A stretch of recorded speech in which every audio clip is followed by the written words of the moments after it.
प्रधानमंत्री नरेंद्र मोदी जैसे ही बोलना शुरू करते हैं उधर ले चलेंगे। तब तक पीके मिश्रा जी के पास जाता हूं। पीके मिश्रा साहब, इस बार राहत में जो स्पॉन्टेनिटी दिखाई दी है, लगता है कि हमने सबक लिया है। एनडीआरएफ, एसडीआरएफ ने जिस तरीके से त्वरित रिएक्ट किया है इसके लिए। बिल्कुल, मैं बताना चाहता हूं दिनेश जी, मैं इस एरिया में काम कर चुका हूं और ये जो ग्लेशियर है, ये ग्लेशियर का ऊपर का टॉप को बोलते हैं हरसू। ये नंदा देवी ग्लेशियर जो है ये तपोवन के बाएं साइड में है और ये क्रॉस करके अगर उस पार को जाएंगे, वहां पर हरसू के बाद आप उसको उसमें ट्रैक करके आप नीचे जाके गागरिया के पास मिल सकते हैं। मैं एक साल में गागरिया से चढ़ करके हरसू के ऊपर चढ़ करके इसी ग्लेशियर के थ्रू पे तपोवन में पहुंचा था। तपोवन के बारे में मैं बताना चाहता हूं।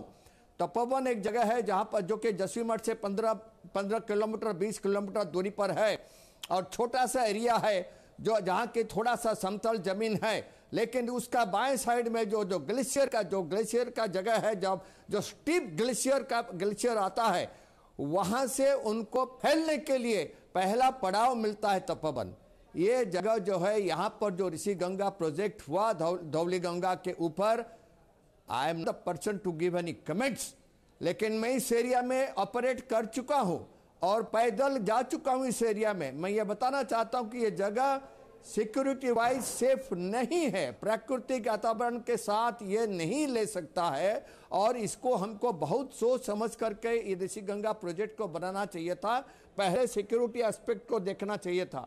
ये जो इसके बाद मैं बताना चाहता हूं कि हमने यही ग्लेशियर जब अपोजिट साइड में, ये हरसू के बिल्कुल अपोजिट साइड गागरिया साइड में जब हुआ था, मैं इसको अपने आंख में देखा हूं और इस तरीके से वो आता है कि आप अगर कितनी भी नीचे आए आप उसमें आ नहीं सकते, क्योंकि ये जो हुआ मैं उसको अभी देख रहा था। एक और अहम खबर इससे जुड़ी हुई बताकर मैं आप लोगों के पास आता हूं सर। इकट्ठा आ रहा था। मैं एक और अहम खबर बताकर आपके पास आ रहा हूं। चामोली में ग्लेशियर टूटने के बाद उत्तर प्रदेश में अलर्ट जारी किया गया है। उत्तर प्रदेश में कानपुर से वाराणसी तक भारी अलर्ट है। गंगा किनारे वाले जिलों में प्रशासन को अलर्ट पर रहने का निर्देश दिया गया है।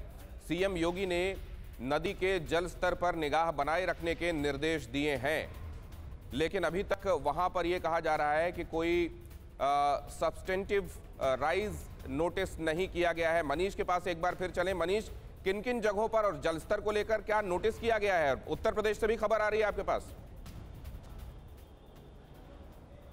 देखिए, मुख्यमंत्री ने निर्देश दिए हैं दिनेश, चूंकि गंगा 27 जिलों से होकर गुजरती है और खासतौर पर पश्चिमी उत्तर प्रदेश बिजनौर से इसकी एंट्री होती है। मेरठ, मुजफ्फरनगर, हापुड़, बुलंदशहर, अलीगढ़, कासगंज, बदायूं और वहां से लेकर कानपुर तक कई सारे जिले आते हैं। उन सभी जिलों को चौकसी के निर्देश दिए गए हैं। सभी जिलाधिकारियों ने बैठक कर ली है। जो तलहटी में गांव है खासतौर पर, उनको लेकर हिदायत जारी की गई है कि स्थानीय स्तर पर जलस्तर का आकलन लगाकर तय किए जाए कि उन्हें खाली करवाना है या नहीं। हालांकि उत्तराखंड से जो अच्छी खबर आ रही है कि हालात अब जो पानी का बहाव है वो सामान्य की ओर है, तो ऐसे में जिलाधिकारी लगातार एसडीआरएफ और एनडीआरएफ के टच में है।